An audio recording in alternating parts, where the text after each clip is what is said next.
بسم اللہ الرحمن الرحیم۔ جن کا حضرت محمد صلی اللہ علیہ وسلم سے ملاقات کا واقعہ۔ مکہ مکرمہ میں ولید نامی کافر رہا کرتا تھا۔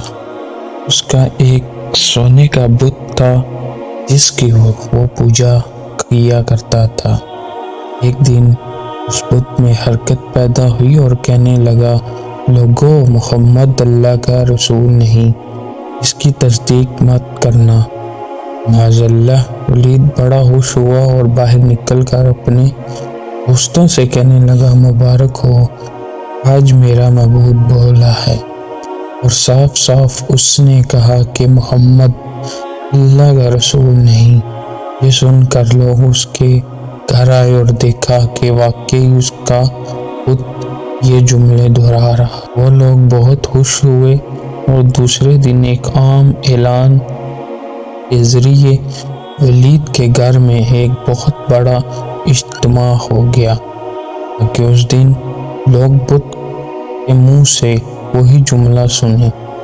اسے بڑے اجتماع میں ان لوگوں نے حضور صلی اللہ علیہ وسلم کو بھی دعوت دی تاکہ حضور صلی اللہ علیہ وسلم خود تشریف لا کر بت کے منہ سے وہی جملے سنیں۔ چنانچہ رسول اللہ صلی اللہ علیہ وسلم کی تشریف لائے۔ جب نبی کریم صلی اللہ علیہ وسلم تشریف لائے تو بت بول اٹھا، اے لوگو، خوب جان لو کہ محمد صلی اللہ علیہ وسلم اللہ کے سچے رسول ہیں۔ ان کا ہر ارشاد سچا ہے اور ان کا دین حق پر ہے۔ تم اور تمہارے بت جھوٹے ہیں جو تمہیں گمراہ کرنے والے ہیں۔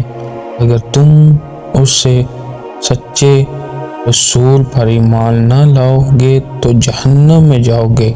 بس عقل مندی سے کام لو اور سچے رسول صلی اللہ علیہ وسلم کی غلامی اختیار کر لو۔ بت کی یہ باتیں سن کر ولید بڑا گھبرایا اور اپنے معبود کو پکڑ کر زمین پر دے مارا اور اس کے ٹکڑے ٹکڑے کر دیے۔ حضور صلی اللہ علیہ وسلم فاتحانہ طور پر واپس ہوئے تو راستے میں ایک گھوڑا سوار جو سبز پوش تھا حضور صلی اللہ علیہ وسلم سے ملا۔ اس کے ہاتھ میں تلوار تھی جس سے خون ٹپک رہا تھا۔ حضور صلی اللہ علیہ وسلم نے فرمایا، تم کون ہو؟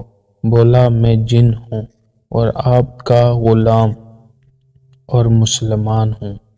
جبل الطور میں رہتا ہوں۔